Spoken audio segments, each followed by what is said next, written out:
जय हिंद दोस्तों। डिस्क्लेमर पढ़ लीजिएगा, मैं सेबी पंजीकृत सलाहकार नहीं हूं। दोस्तों, कई सारी कंपनियों के बारे में बात करेंगे यहाँ पे इस वीडियो में। थंबनेल पे आप लोगों ने लोगो देखा होगा। वोडाफोन आइडिया से लेके एचडीएफसी बैंक, सुजलोन, आईआरएफसी, सब कुछ देखेंगे इसमें, ठीक है ना। देखिए, वोडाफोन आइडिया में क्या हुआ है कि आज 2% की तेजी हुई है और ₹6.5 के ऊपर जो है प्राइस क्लोज किया है आज के डेट में। देखिए, कई सारी छोटी बड़ी इसमें खबरें निकल के सामने आ रही हैं। कई सारी ब्रोकरेज रिपोर्ट निकल के सामने आ रही हैं। कंपनी फंड भी जुटाने का प्रयास कर रही है, लेकिन फंड जुटाने में भी थोड़ी सी देरी हो रही है। इसके लिए जो ब्रोकरेज रिपोर्ट आ रही हैं, उनमें उनका लक्ष्य जो है वो घटाया जा रहा है, जो कि आप लोग, हालांकि कई जगह जो है यहाँ पे बुलिश जो है व्यू भी रखा जा रहा है, जो यहाँ पे बताया जा रहा है, ठीक है ना।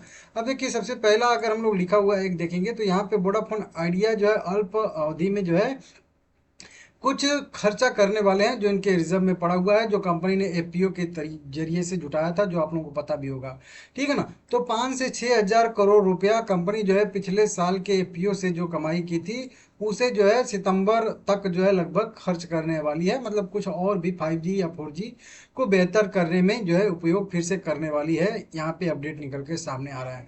हालांकि कंपनी को कर्ज चाहिए भी और 20 से 25 हजार करोड़ रुपए का, लेकिन अभी कोई भी बैंक जो है कर्ज देने के लिए तैयार नहीं है, जबकि कई सारे अपडेट आए हैं। डेट को इक्विटी में बदल दिया है कंपनी ने, उसके बावजूद भी तो थोड़ा सा कंपनी को फंड की जरूरत है, जो कि अभी मिलता हुआ यहाँ पे नहीं दिख रहा है। देखिए, 40% तक की जो है तेजी हो सकती है। ₹10 का यहाँ पे टारगेट जो है दिए जा रहे हैं। कई सारे ब्रोकरेज रिपोर्ट निकल के सामने आ रही हैं। क्या है, कैसा है, सब आप लोगों को पता है। ब्रोकरेज रिपोर्ट की बात करेंगे तो सीएलएसए इसको जो है वोडाफोन आइडिया को आउट परफॉर्मेंस की रेटिंग के साथ ₹8 का लक्ष्य तय कर रहा है। और कंपनी अपना कैपेक्स प्लान जो 20 हजार करोड़ का है, उसकी फंडिंग योजना दोहराई है, तो इसके वजह से यहाँ पे है, ठीक है ना। यूएसबी की रेटिंग भी देखेंगे तो न्यूट्रल रेटिंग है और ₹5.5 का यहाँ पे टारगेट तय किया गया है। जेएम फाइनेंशियल की बात करेंगे तो जेएम फाइनेंशियल ने ₹9 का टारगेट तय किया है और होल्ड रेटिंग इन्होंने दिया है। आरपू में जो है बढ़ोतरी हो रही है, जो इसके वजह से इनको अनुमान है कि थोड़ा सा इसमें भी हो सकता है। नुआमा की भी रेटिंग ₹7 के साथ होल्ड की है, तो इस तरीके से यहाँ पे बताया गया है, ठीक है ना।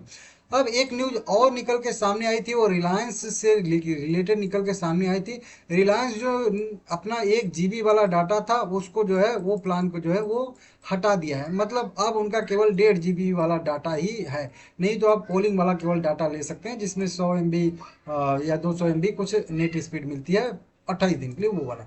तो अब जो 1 GB वाला डाटा वाला प्लान ही टोटल रिलायंस ने हटा दिया है। तो अब एयरटेल भी और बीआई भी, वोडाफोन आइडिया भी उसी के नक्शे कदम पे चलती हैं। रिलायंस जो आगे करता है, ये लोग पीछे करता है। तो हो सकता है ये लोग भी अपना 1 GB वाला डाटा हटा दें। हालांकि 1 GB से कुछ होता नहीं है, जैसा कि मैं देखता हूँ, लेकिन ठीक है, हम लोग तो फ्री वाला वो यूज़ करते हैं।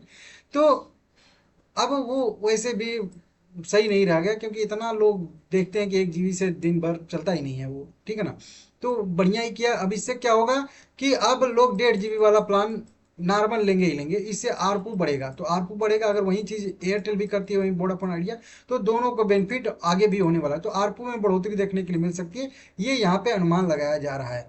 अभी देखिए, कल मैं एक डिटेल वीडियो इन्हीं दोनों शेयर पे बनाया था, हिंदुस्तान जिंक पे और हिंदू ये वेदांता पे। दोनों एक ही ग्रुप की कह लीजिए कंपनी है, एक ही, ठीक है ना, सब्सिडी कंपनी है हिंदुस्तान जिंक वेदांता की। अब सरकार से यह जो है अनुमति मांग रही है यूरेनियम के खनन के लिए विस्तार करेगी। अगर सरकार अनुमति देती है तो हिंदुस्तान जिंक जो यूरेनियम का खनन करती है, उसको और बड़ा करेगी, और ज़्यादा जो है यूरेनियम खनन करने के लिए जो है, मतलब कोशिश करेगी। तो इस तरीके से यहाँ पे है, दुर्लभ मुद्रा खनिज का खनन शुरू करने की योजना बना रही है। जो रेयर अर्थ मेटल होते हैं, उनकी भी खोज करने के लिए यहाँ पे उत्तर प्रदेश में अपना पहला जो है ऐसा ब्लॉक जीता है।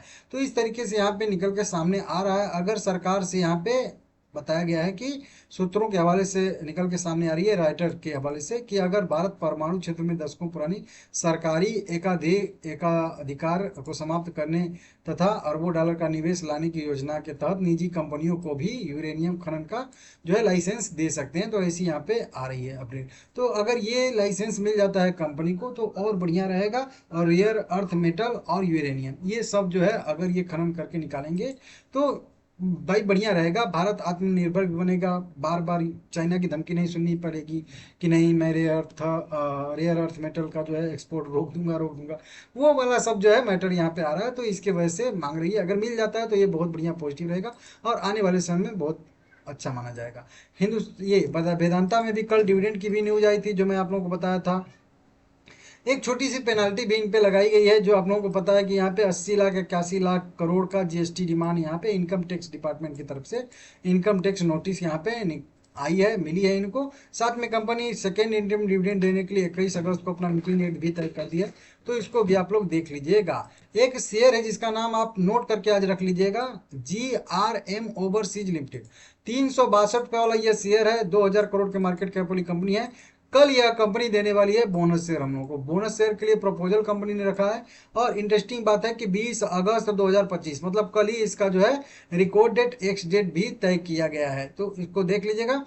सॉरी, मीटिंग डेट तय किया गया है, तो जब भी इसका आउटकम आएगा मैं आप लोगों को सबसे पहले बता दूंगा, ठीक है ना। तो इसको आप लोग ध्यान दीजिएगा। और ये डेट एक और इम्पोर्टेंट डेट है, 20 अगस्त को ही, मतलब समझ लीजिए कि एक और भी इंपॉर्टेंट डाटा है, जो आप मेरा टेलीग्राम चैनल ज्वाइन कर लीजिएगा, वहां पे मैं बताऊंगा एक चीज। एक और कंपनी है mini diamond India limited, jewellery type की मेरे हिसाब से कंपनी है, मैन्युफैक्चरिंग के लिए, मैन्युफैक्चरिंग ट्रेडिंग करती है डायमंड्स का, ठीक है ना।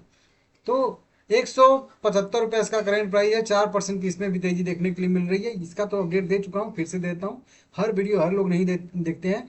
तो यह कंपनी भी हम लोगों को स्टॉक स्प्लिट देने वाली है। स्टॉक स्प्लिट के लिए मीटिंग डेट यहाँ पे तय किया है कंपनी ने, जो आप लोग यहाँ पे देख सकते हो। तो यह कंपनी अब हम लोगों को स्टॉक स्प्लिट देगी। जब भी इसका आउटकम आएगा मैं आप लोगों को सबसे पहले अपडेट दे दूंगा। 8 सितंबर को इस कंपनी ने अपना मीटिंग डेट तय किया। 10 रुपया इसका फेस वैल्यू यहाँ पे देखने के लिए मिल रहा है, जो कि आप लोग यहाँ पे देख भी सकते हो, ठीक है ना। अगले शेयर की बात करेंगे तो आइनॉक्स विंड एनर्जी लिमिटेड आ जाएगा। इसका भी 139 का करेंट प्राइस है, राइट इशू उसका ओपन है, लेकिन आरी शेयर की ट्रेडिंग इसकी बंद हो चुकी है 14 अगस्त 2025 से ही। तो अगर आपके पास इसके आरी शेयर हैं और थे, तो आप जल्दी से 20 अगस्त के पहले पहले 20 अगस्त तक जो है आप इसको अप्लाई कर लीजिएगा। 120 रुपया पर इक्विटी शेयर के हिसाब से अप्लाई करने का आप लोगों को लगने वाला है। लेकिन इसके बाद एक और न्यूज निकल के सामने आ रही है ऑफिशियल। कंपनी अपनी एक सब्सिडरी कंपनी आइनॉक्स कह लीजिए रिन्यूएबल सोल्यूशन लिमिटेड में लगभग 175 करोड़ रुपए की हिस्सेदारी बेची है, जिसका मूल्यांकन लगभग वही 7400 करोड़ रुपया आंका गया है। तो ये जो कंपनी है इसके शेयर जो है 175 करोड़ रुपए के कंपनी ने बेचे हैं, जो आप लोग यहाँ पे देख सकते हो। लगभग यहाँ पे 175 करोड़ रुपए के शेयर बेचे हैं, तो मतलब 175 करोड़ रुपया कंपनी को सीधा सीधा हाथ में मिलने वाला है। तो इसको आप लोग देख सकते हो, ठीक है ना। बाकी अगर देखेंगे तो अपनी हिस्सेदारी भी ये जो है 2-3% के आसपास घटा है, मेरे हिसाब से 90% से घट के लगभग 87% या 88% के आसपास होती हुई नजर आ रही है। आप वेरीफाई कर लीजिएगा, मैं एक बार पढ़ रहा था, यहाँ पे नहीं लिखा गया है, यहाँ पे लिखे होते तो मैं पढ़ देता, लेकिन यहाँ पे नहीं है, ठीक है। कुल मिला के 175 करोड़ कंपनी को मिलने वाला है, हाथ में आने वाला है। तो फिर कंपनी जो मर्जी वो करे, ठीक है ना।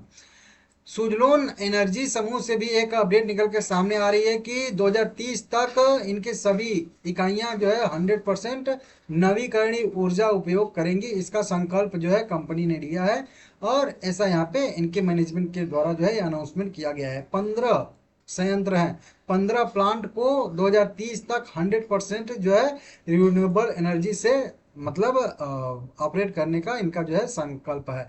एक RE100 करके जो है कुछ समूह होगा, उसमें यह शामिल हुए हैं, और उसी के तहत ये जो है अपना लक्ष्य लेके चल रहे हैं कि भाई क्लाइमेट चेंज के पक्ष में कि भाई उसको करना ही करना है, तो इस वजह से नेट जीरो वाला, ठीक है ना। तो इसको देख लीजिएगा, बढ़िया है भाई। JP सानी इनके जो CEO हैं, उनके तरफ से भी यही वाला बयान आया है। तो एक अच्छा सा कंपनी ने अपना कदम उठाया है, तो देखते हैं पूरा करती है कि नहीं करती है। क्योंकि भाई विंड टर्बाइन आप खुद बना रहे हो, और खुद अपने प्लांट में अगर आप जो है कोयले से या फिर जो होता है यूरेनियम से बिजली उत्पन्न होती है, उसको अगर यूज करोगे तो भाई वो एक दिक्कत होगा ना, कि भाई खुद टरबाइन बना रहे हो और खुद दूसरा बिजली यूज करो, तो ये दिक्कत होगा। तो इसीलिए यहाँ पे लिया गया। तो देख लीजिएगा आप लोग, एक MPM ट्रिगर हुआ था, उसका भी अपडेट आया था, MPM वेरिफिकेशन का स्पष्टीकरण का भी, तो वो भी अपडेट आया। हालांकि ये भी कुछ खास अपडेट नहीं होता है, इसको आप लोग देख लीजिएगा, ठीक है ना। सुजलोन एनर्जी भी बढ़िया कंडीशन में है, 10 करोड़ इक्विटी से ट्रेड हुआ है आज इसका, तो इसको भी आप लोग देख लीजिएगा, ठीक है ना। HDFC bank limited, HDFC bank limited में भी अगर हम लोग देखेंगे तो 2,000 रुपये के आसपास करेंट प्राइस है। गिरावट आज भी इसमें देखने के लिए मिली है। 15 लाख करोड़ की मार्केट कैप वाली कंपनी है।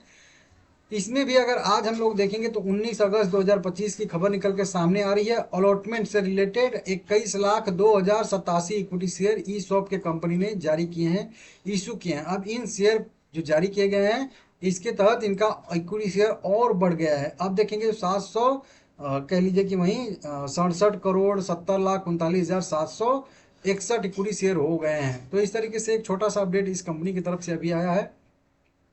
बाकी साथ में अगर हम लोग देखेंगे तो और भी कई सारी खबरें निकल के सामने आई हैं भाई, जो यहाँ पे मैं बताता हूँ। इधर कहीं पे है, यहाँ पे HDFC बैंक यहाँ पे है। तो देखिए इसमें भी अगर बताया गया है इनका क्रेडिट रेटिंग आज अपग्रेड किया गया है। देखिए 19 अगस्त 2025 का ये भी एक अपडेट अभी दिखाया, एक ये वाला अपडेट है। तो क्रेडिट रेटिंग इनका जो है कुल मिला के कह लें कि यहाँ पे BBB स्टेबल और A2 रख दिया गया है। मतलब हो सकता है लॉन्ग टर्म का, ये जो है शॉर्ट टर्म का, दोनों है, ठीक है ना। S&P ग्लोबल ने रेटिंग इनकी जो है अपग्रेड की है, ठीक है ना। और BBB पॉजिटिव से BBB माइनस पॉजिटिव से बढ़ा के BBB स्टेबल कर दिया है, और A-3 से बढ़ा के A-2 कर दिया है। तो इस तरीके से रेटिंग अपग्रेड हुआ है। हालांकि रेटिंग के बारे में फुल डिटेल में यहाँ पे जानकारी दी गई है, लेकिन आप लोग चाहें तो जाके देख सकते हो, पढ़ सकते हो, ठीक है ना। अब अगर देखेंगे तो बढ़िया रेटिंग कंपनी की है, HDFC की, ICICI की, ये SBI की भी है, एक्सिस बैंक की, सबका जो है लगभग BBB स्टेबल रेटिंग यहाँ पे दी गई है। तो बढ़िया, अच्छा है सभी बैंकों का रेटिंग, ठीक है ना। इस तरीके से यहाँ पे दिया गया है, तो इसको भी आप लोग देख लीजिएगा भाई, बढ़िया है, अपडेट है। यह कंपनी भी हम लोगों को बोनस शेयर दे रही है, जैसा कि आप लोगों को पता भी है कि 1:1 का बोनस दे रही है। 27 अगस्त रिकॉर्ड डेट एक्स डेट तय किया गया है, और 26 अगस्त तक खरीदारी करने का लास्ट डेट रहने वाला है। हालांकि ये अगले हफ्ते में आएगा, ठीक है ना। इस पे भी डिटेल वीडियो बना दूंगा, इसका भी एडजस्टमेंट देखने के लिए मिलेगा 27 अगस्त को, ठीक है ना। तो ये भी है, शेयर बढ़िया है लॉन्ग टर्म के लिए, इसमें भी आप लोग एक बार के लिए सोच सकते हैं। एक और शेयर आ रहा है देव इंफॉर्मेशन टेक्नोलॉजी लिमिटेड, 115 रुपया करेंट प्राइस है, 250 करोड़ के मार्केट कैप वाली कंपनी है। अब यह कंपनी क्या कर रही है, यह कंपनी भी हम लोगों को दे रही है बोनस शेयर, ठीक है ना। बोनस शेयर यहाँ पे दे रही है, कुछ करके नहीं, बोनस शेयर दे रही है, कहाँ गया, कुल मिला के स्टॉक स्प्लिट दे रही है। स्टॉक स्प्लिट के लिए कंपनी ने वही 2:5 का रेशियो तय किया है। हर 2 शेयर के बदले में 3 शेयर स्प्लिट का मिलेगा, टोटल 5 शेयर हो जाएगा। इसके लिए रिकॉर्ड डेट कंपनी ने तय किया है 21 अगस्त 2025। 21 अगस्त मतलब परसों इसका रिकॉर्ड डेट एक्स डेट है। तो कल खरीदारी करने का इसमें भी लास्ट डेट रहने वाला है, और 21 अगस्त को इसका एडजस्टमेंट भी हो जाएगा, ठीक है ना। तो देख लीजिएगा। सेम इसी तरीके से चंद्रमा मर्चेंटाइल्स लिमिटेड भी है, 52-53 रुपया करेंट प्राइस है, 2% की तेजी देखने के लिए मिल रही है। और इसमें भी अगर हम लोग देखेंगे तो सेम टू सेम यह भी कंपनी स्प्लिट दे रही है, रेशियो अलग है, 1:10 के रेशियो में स्प्लिट कंपनी दे रही है। और 20 अगस्त 2025 इसका कल रिकॉर्ड डेट एक्स डेट है, मतलब आज 19 अगस्त खरीदारी करने का लास्ट डेट एक्स डेट था। कल इसका एडजस्टमेंट देखने के लिए मिल जाएगा 90, यहाँ पे देख लीजिएगा 90, मतलब जो भी शेयर का प्राइस है उसका जो 1 दशमलव है वो आगे बढ़ा दीजिएगा। मतलब ये 52 है, तो मान लीजिए 5 और 30 कर दीजिएगा, 1.5 के बीच में लगा दीजिएगा, ठीक है। तो 5 रुपया 30 पैसे के आसपास इसका जो है शेयर वहीं कल ट्रेड करेगा 90% के एडजस्टमेंट के साथ, ठीक है ना। IRFC में एक जो है लास्ट टाइम पे चलते चलते यहाँ पे न्यूज आ गई, 127 रुपया करेंट प्राइस है, 1.5% की तेजी है, 1.5 लाख करोड़ से भी ज्यादा का इसका मार्केट कैप है। और जस्ट अभी अभी कंपनी ने एक लोन जो है सैंक्शन किया है, तो सैंक्शन लोन किया है एक किसी मतलब कंपनी को, जिसको मैं यहाँ पे पढ़ देता हूँ। यहाँ पे भारतीय रेलवे निगम लिमिटेड ने जो है एक Surat multi module transport hub के विकास में सहायता के लिए Surat integrated transport development corporation limited को जो है लगभग वहीं 200 करोड़ रुपए का जो है नई सावधि ऋण सुविधा जो है वो मंजूर किया है, या मंजूरी दी है, उसको बांटा है। तो इस तरीके से देख लीजिएगा, और इससे जो है कई सारे काम यहाँ पे वो करेंगे जो वहीं, ठीक है ना। तो एक यहाँ पे भी न्यूज निकल के सामने आ रही है, नॉर्थ में एक कंपनी है बढ़िया सी, अच्छा सा, तो हर वित्त पोषण का काम करती है, जो आप लोगों को पता ही है पहले से। तो इस तरीके से बढ़िया सा एक अपडेट निकल के सामने आ रहा है। IRFC में भी अगर आप लोग देखेंगे तो ठीक है, नीचे की साइड में अभी ट्रेड करा, लेकिन लॉन्ग टर्म में ये भी शेयर बढ़िया है, तो आप लोग इसको देख सकते हैं, ठीक है ना। वीडियो पसंद आया है तो लाइक करिएगा, चैनल को सब्सक्राइब करिएगा। मिलते हैं अगले वीडियो में, ठीक है।